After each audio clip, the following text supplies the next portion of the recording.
the silent power you're missing, and why your reactions are ruining your life. You were taught to speak up, to defend, to react. But what if your strength was never in your voice? What if everything you've ever said in moments of heat only made you easier to defeat? They don't teach you this, but silence is not just absence, it's a weapon. It's not the lack of words, it's the presence of control. There's a kind of silence that feels weak, when you stay quiet because you're afraid. But there's another kind that's terrifying to others, the kind that's born from calm, from inner command, from someone who does not need to prove anything. That kind of silence isn't passive. It's chosen, it's measured, and when it appears, everything else in the room shifts around it. Watch someone who's mastered this. They don't react when provoked. They don't flinch when questioned. They don't justify, explain, overtalk, or compete. Not because they can't, but because they know they don't have to. And in that restraint, they become untouchable. You've been wasting your energy trying to correct people's opinions of you, arguing your worth, defending your name. You forgot that what truly shakes a man isn't volume, it's presence. The kind of presence that can sit in silence and still be heard louder than a scream. Reactions are easy. They are automatic, instinctual. But silence, that takes effort. That takes evolution. Because the silent man is not indifferent. He's disciplined. He feels everything, but he lets nothing own him. Think of the last time you lost your temper. Think of the things you said you wish you hadn't. The gestures, the tone, the look in your eyes. That wasn't strength. That was exposure. You handed your power away, fast, emotional, and predictable. And the worst part is, you knew it as soon as it happened. This is where everything changes. When silence is no longer a retreat.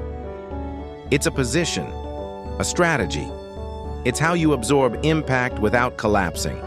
It's how you confuse your enemies, how you break the cycle, how you preserve your clarity. It's how you buy time while others burn theirs. And it's how you become dangerous in a way they can't understand. Because what they can't predict, they can't manipulate. And what they can't shake, they can't control. There's a kind of silence that doesn't run. It waits, it watches, it listens to the chaos and answers with nothing, not out of weakness, but because it has already won inside. That's the silence you need to train. You don't need to respond to everything. You don't need to meet noise with more noise, and you definitely don't need to convince anyone who's not ready to hear. All you need is the ability to pause. Long enough to see clearly, long enough to hold back the reaction that would have ruined everything, long enough to let the noise pass you like wind through an anchored tree. You have no idea how many problems you could avoid, how much energy you could conserve, how much power you could regain if you simply chose to say nothing. In a world that's addicted to reaction, silence is rebellion. You were taught that speaking is power, that silence is emptiness. But what they never told you is that silence, when chosen with precision, carries a force that words can't reach. You've been conditioned to associate stillness with weakness, thinking that if you don't respond, you're losing. But the truth is, every unnecessary reaction is a leak in your authority. Every impulse you obey without thinking chips away at your clarity. That's the tragedy of a life lived in noise. You start believing that to exist, you must always explain, always react, always defend. But real power? It lives in the man who no longer needs to. The world misreads silence because it doesn't understand self-possession. It only understands performance.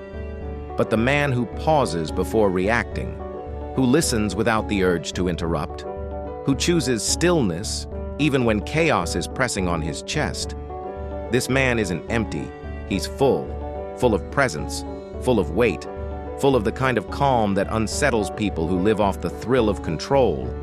You know this because you've felt it. That moment after you lash out, when your body is flooded with adrenaline and regret. You replay the words you shouldn't have said, the emotion that cracked your composure. You realize that you didn't respond from strength.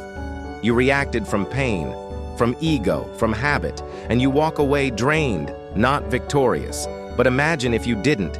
Imagine if you saw the fire rise inside you and didn't throw it at anyone. You just watched it burn without feeding it. That is where silence becomes a weapon. Not because it attacks, but because it refuses to be baited, because it breaks the pattern, because it holds the line when every part of you wants to cross it. That is real strength. The kind they can't provoke, the kind they can't manipulate. This silence isn't passive. It's not indifference or disconnection. It's discipline. It's choosing not to bleed energy into situations that don't deserve your life force. It's turning your back to chaos. Not because you're afraid, but because you know that reacting gives them what they want. And you're done being predictable. Most people don't want your silence. They want your reaction. That's where they find control. That's how they write the narrative. They poke and prod and pressure, hoping you'll crack, hoping you'll say something they can twist, hoping you'll step out of alignment just enough to be held against yourself. But you don't have to give them that satisfaction anymore. You hold the power to shift the entire atmosphere of a moment by what you withhold, by the space between stimulus and response. That space is sacred. That space is where you decide what kind of man you are, whether you're ruled by the moment or whether you rule the moment itself. You weren't born to be a puppet of every emotion that surges through you. You were built to observe, to discern, to delay, and to deliver only what is essential.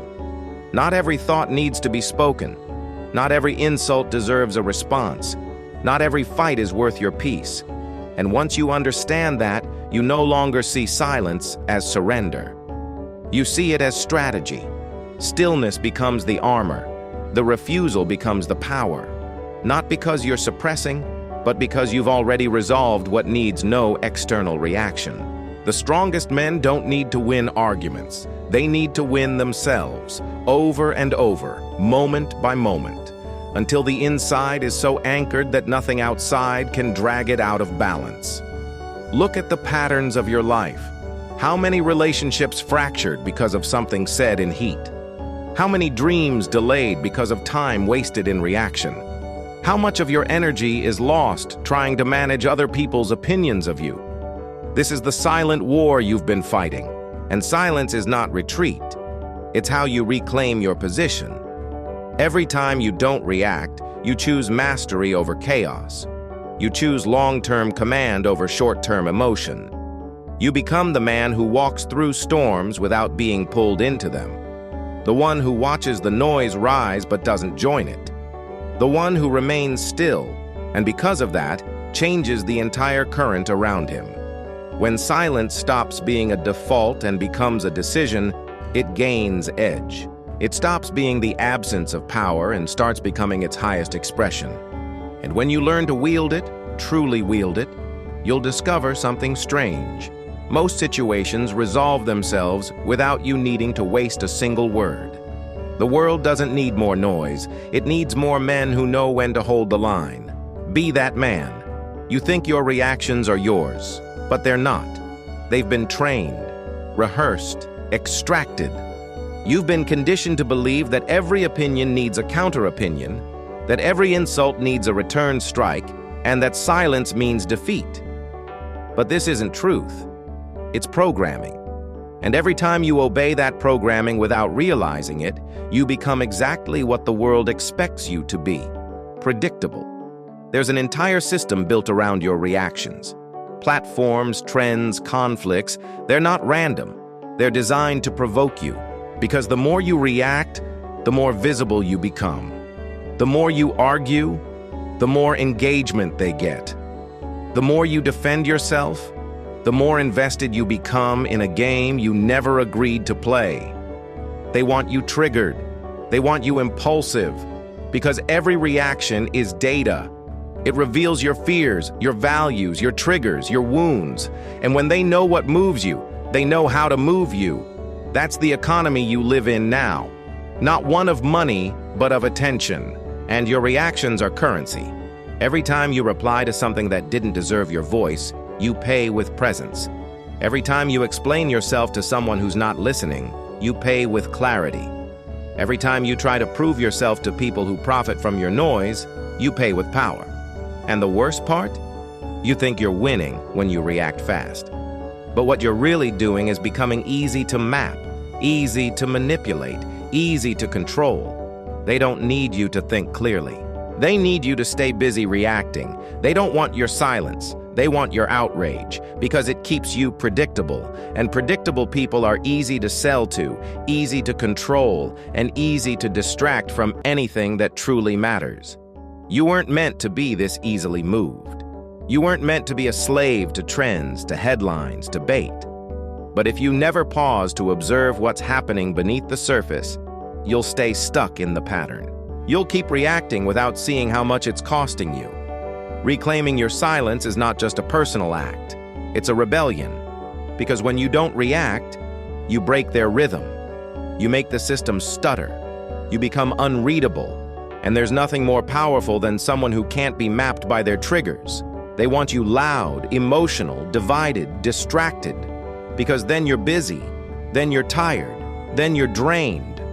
But when you choose stillness, when you no longer respond just to feel heard or validated or seen, you begin to starve the very system that feeds on your unrest. Think about the last argument you had online. Did anything change? Did anyone listen? Or did you just feel emptier when it was over? Think about the last time you read a comment, a message, or a post that hijacked your peace. Who won in that moment? You didn't. You gave something away. Time, energy, clarity, all for a flicker of emotional release. But it's gone now. And what remains is the fatigue of always being on edge. This is why silence matters. It's not just about peace. It's about becoming less profitable to those who feed on your reactions. It's about stepping outside of the pattern and choosing presence over performance. The less you react, the less they can use against you. The less you explain, the more they wonder.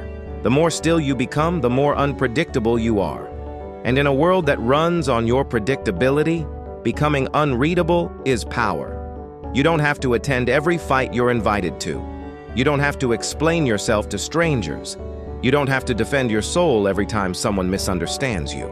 Let them misunderstand. Let them guess. Your silence will echo louder than any justification ever could. You are not here to entertain the chaos. You are here to master yourself. That begins by stepping back from the noise, watching it without joining it, and in doing so, becoming the kind of person the system cannot own. Because you no longer play by its rules, because you no longer move when it pulls. You were told that expressing everything you feel is healthy, that speaking your mind is a form of freedom, that silence is repression. But this belief, so loud and widely repeated, has quietly eroded something vital: your ability to restrain. In a world obsessed with expression, no one taught you the cost of leakage. No one warned you that just because a thought is real doesn't mean it's useful. And just because a feeling is strong doesn't mean it needs to escape. There's a difference between honesty and exposure, between expressing truth and emptying your insides on whoever happens to be standing nearby. You feel something, and you speak. You feel frustration, and you explode. You feel fear, and you share it, thinking that saying it out loud will release you from it. But what if you're not releasing? What if you're rehearsing it deeper into your nervous system? What if every time you express an impulse without questioning it, you're training your mind to stay weak? No one tells you that overexpression is often a failure of inner architecture. That silence isn't suppression, it's structure. That restraint isn't the enemy of authenticity, it's its highest form. To feel something fully and still not react? That's sovereignty. That's control. That's a man who holds the flood within and lets none of it spill unless it serves a purpose. The myth of expression is that you need to let it out, or it will poison you. But emotion doesn't rot when left inside. It rots when stirred constantly, when recycled endlessly, when you keep digging up the same story just to feel it again. The more you express without intent, the more you become a slave to your own narratives. You don't process, you perform. Look around and you'll see it.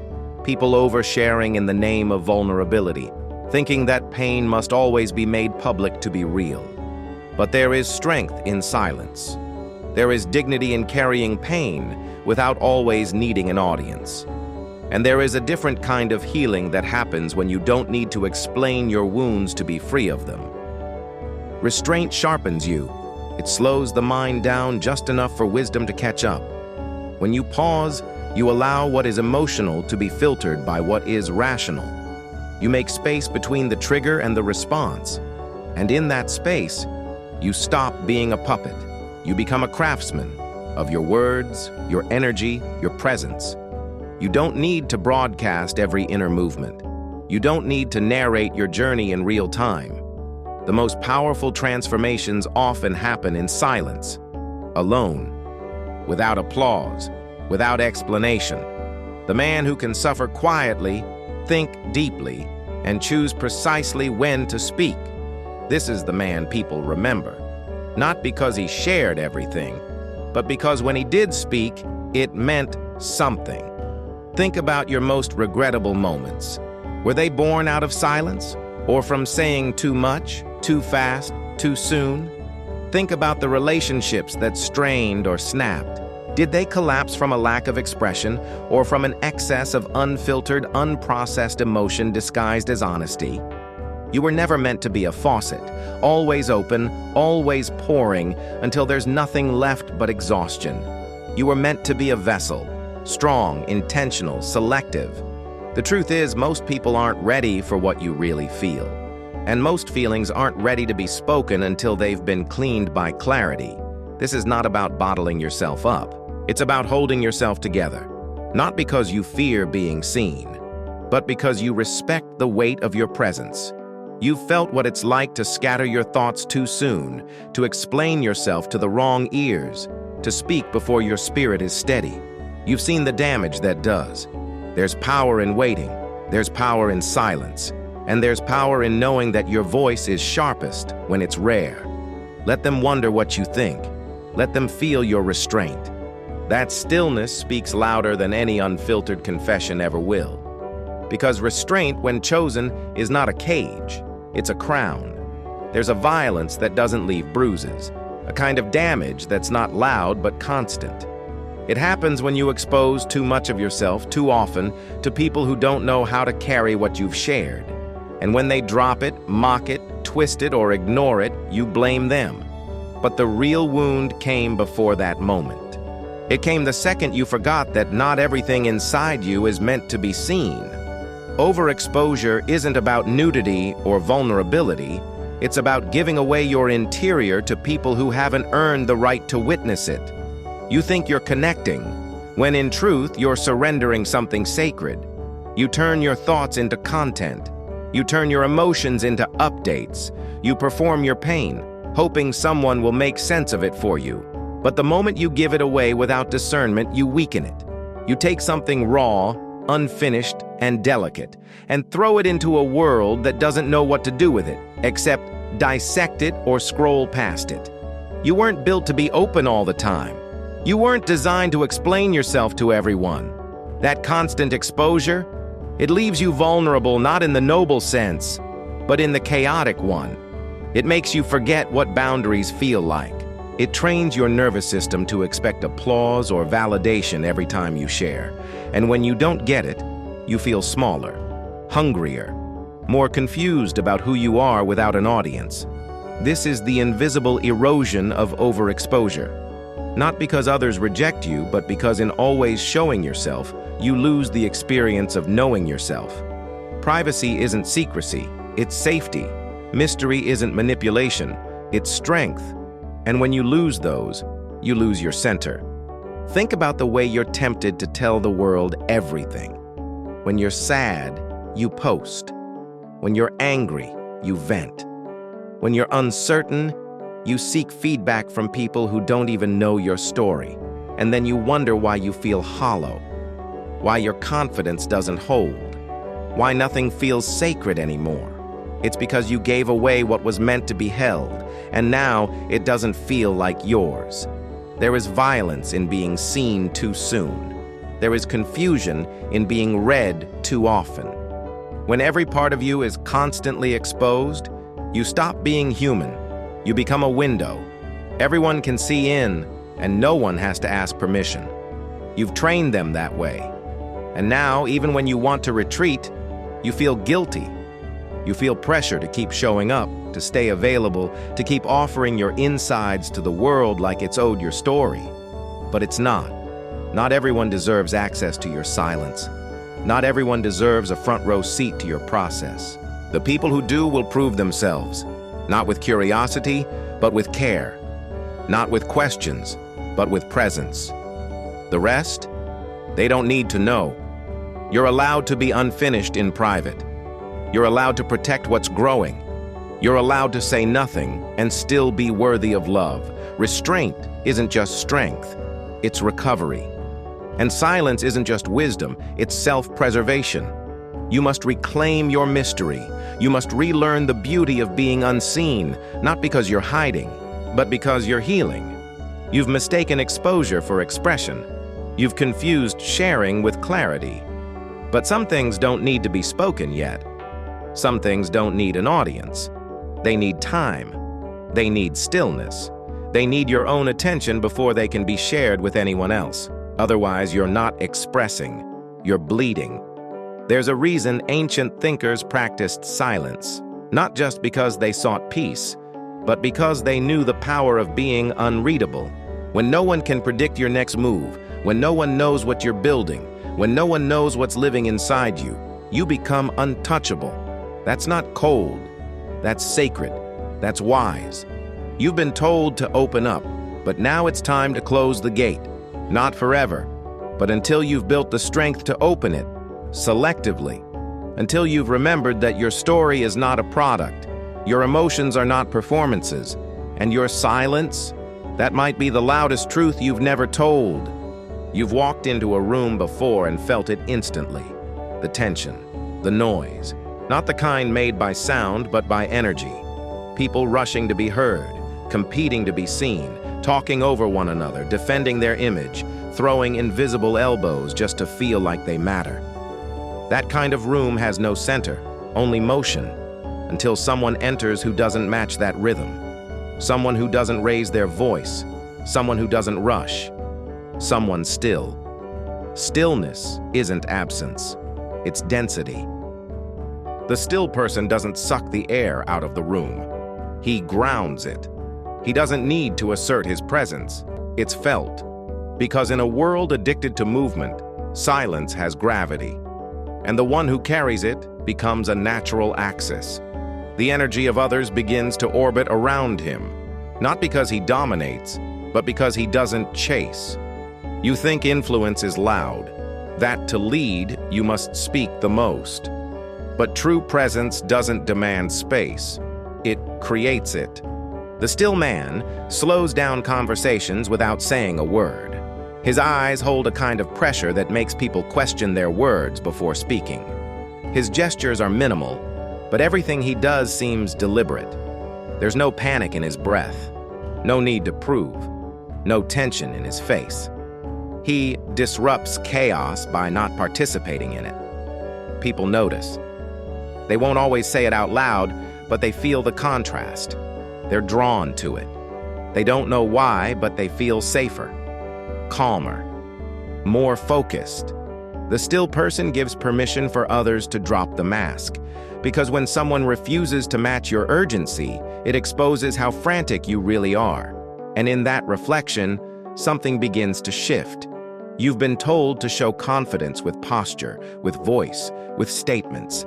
But none of that lasts if your nervous system is on fire. Stillness starts deeper.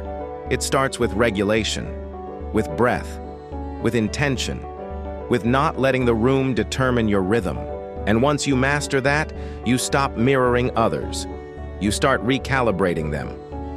There is something sacred about a person who doesn't flinch, who hears something offensive and doesn't spiral, who's told something urgent and doesn't panic, who watches things fall apart and doesn't collapse with them, not because they don't care, but because they know they're no good to anyone if they lose their own ground. Stillness changes the room because it, models what no one else has the courage to embody. In a conversation, it gives others space to think before they speak. In conflict, it deflates escalation. In uncertainty, it stabilizes. This is not passive energy. It is leadership at its highest form, not through control, but through regulation.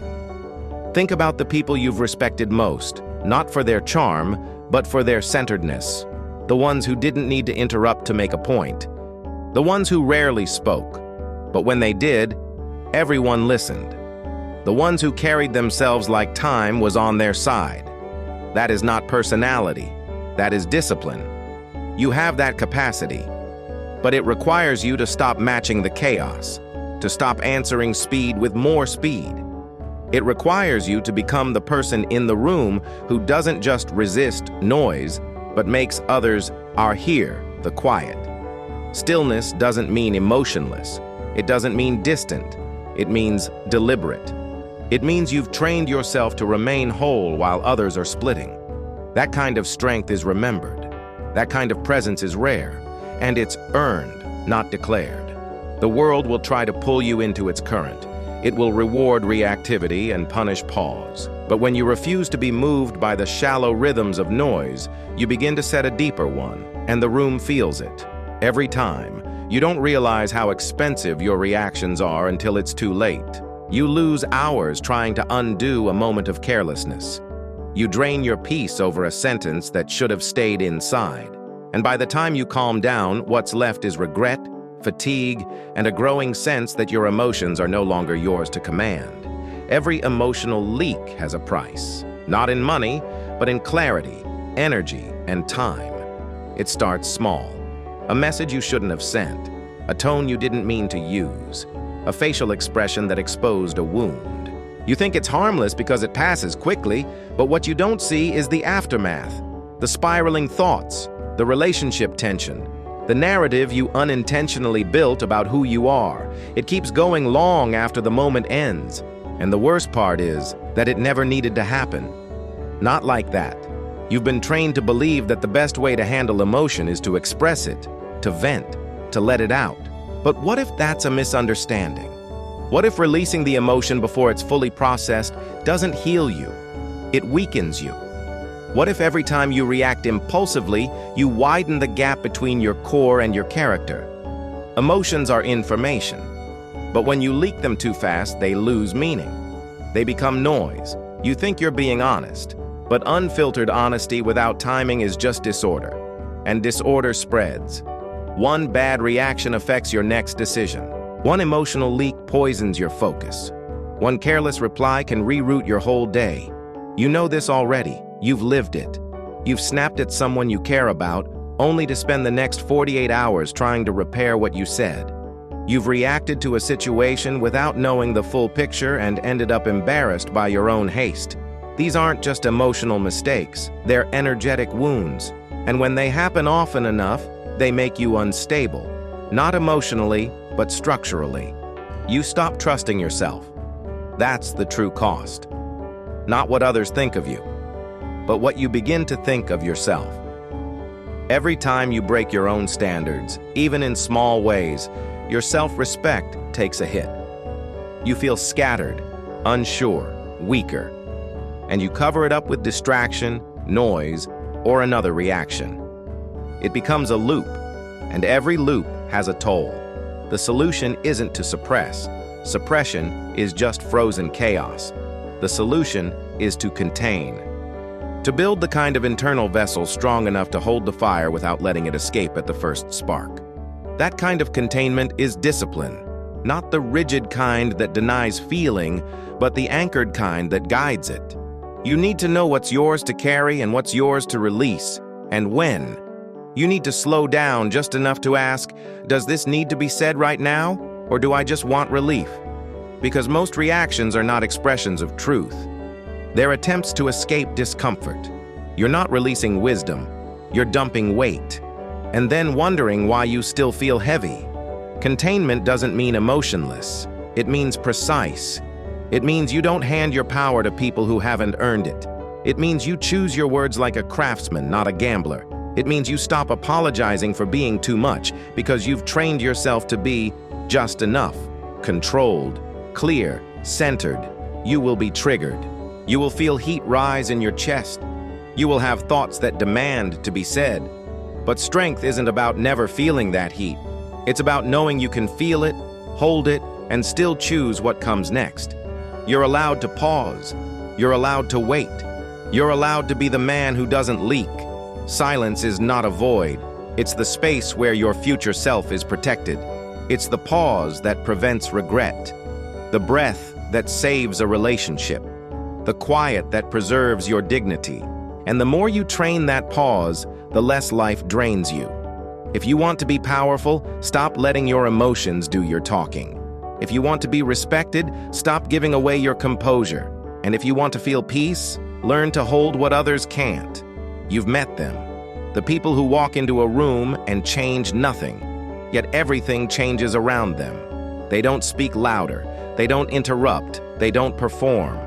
But something about them carries weight, emotional weight, the kind you can't fake. The kind that's built through restraint, presence, and deep internal stillness. It's not charisma, it's gravity. And the reason you can feel it is because it's rare.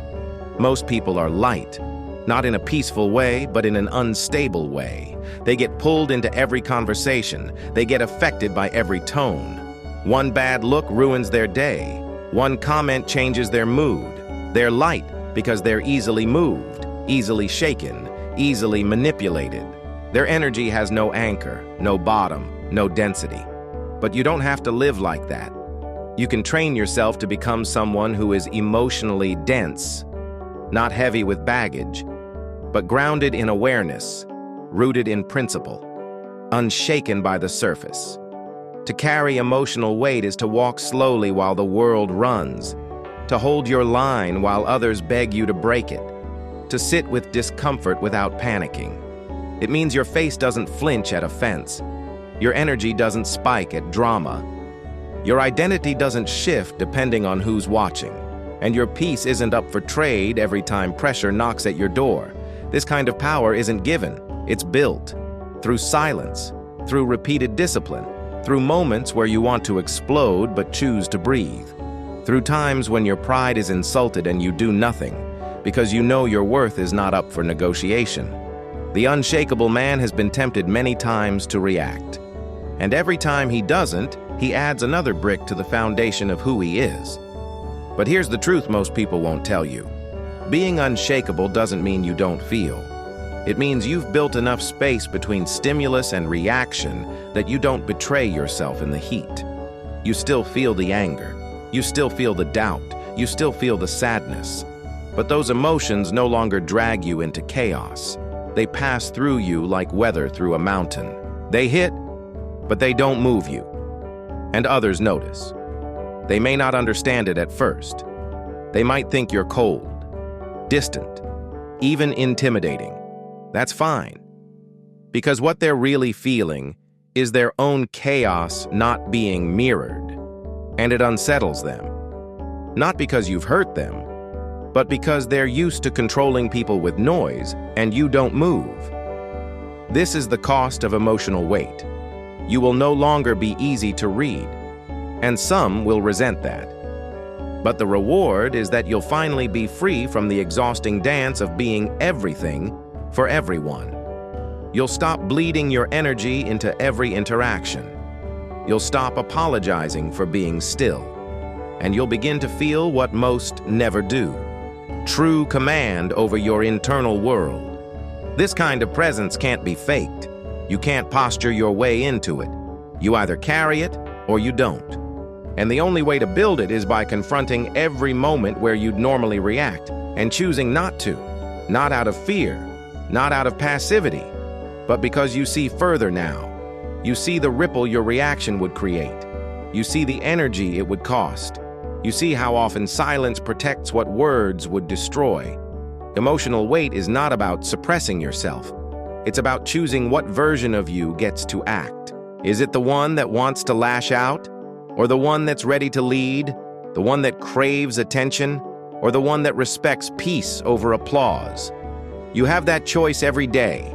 And with every right choice, your presence becomes heavier, not burdensome, but steady. You become the person others look to when things fall apart. You become the room's gravity, not because you take control, but because you don't lose yours. When you carry this kind of weight, you don't have to prove anything. You just are, and that's enough. The world is screaming, every hour, every platform, every conversation. It screams through headlines engineered to provoke, through voices competing for attention, through strangers demanding reactions from people they'll never meet again. It screams not because it's strong, but because it's afraid. And the louder it gets, the more pressure you feel to respond, to match the volume, to prove you're still present in the chaos. But the truth is, your presence isn't measured by your noise. It's measured by your silence.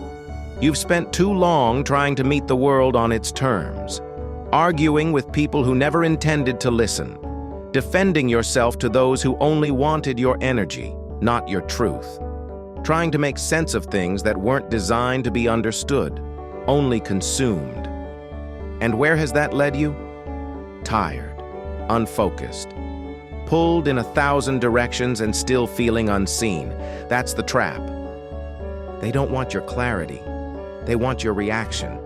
Because once you react, you're part of the game again. But you don't owe the world a performance. You owe yourself peace. And sometimes that means letting the world scream while you sit in stillness. Not because you have nothing to say, but because you no longer give your voice to noise. Because you've realized that real power isn't loud, it's deliberate, and most of what screams doesn't deserve your answer. There is strength in not responding, in hearing the provocation and doing nothing, in reading the insult and deleting it from your mind, in watching the storm rise and knowing it's not your job to calm it. You are not the fireman for every emotional fire. You are not the savior of every argument. You are not obligated to attend every war just because someone threw a sword at your feet. You were not born to chase validation in places designed to make you feel incomplete. You were not made to explain your value to people whose ears are already full of their own noise. And you were not designed to dilute your presence just to be more digestible to others. If your silence offends, let it offend. If your stillness confuses, let it confuse. You are not here to be understood by the chaotic. You are here to remain unmoved. The modern world will tell you that silence is avoidance, that it's weak, that it means you're afraid. But they don't understand that you've already fought those battles internally and won. That your restraint is not hesitation, it's precision. That your pause is not uncertainty, it's wisdom. You've simply stopped giving away what others haven't earned. Your energy, your insight, your fire. This is your turning point, not in theory, but in practice. The next time the world tries to pull you in, stop. Let the noise pass through you. Let the opinions swirl without touching your core. Let the demands echo without shaking your ground, and then walk away, still intact, still clear, still whole. Because the man who doesn't respond every time he's provoked becomes unpredictable. And the man who's unpredictable becomes untouchable. No one knows where you stand. No one can knock you off balance. And in that mystery, you regain what the world tries to steal daily, your center. So let them shout. Let them bait you. Let them misunderstand your silence. That's not your burden to carry. Your silence is not empty. It's full of presence, of clarity, of power. And the more you trust that, the more unshakable you become. Let the world scream. You stay silent. And if this message echoed something you've always felt but never heard out loud, stay close. Subscribe, reflect, and leave your voice only where it matters.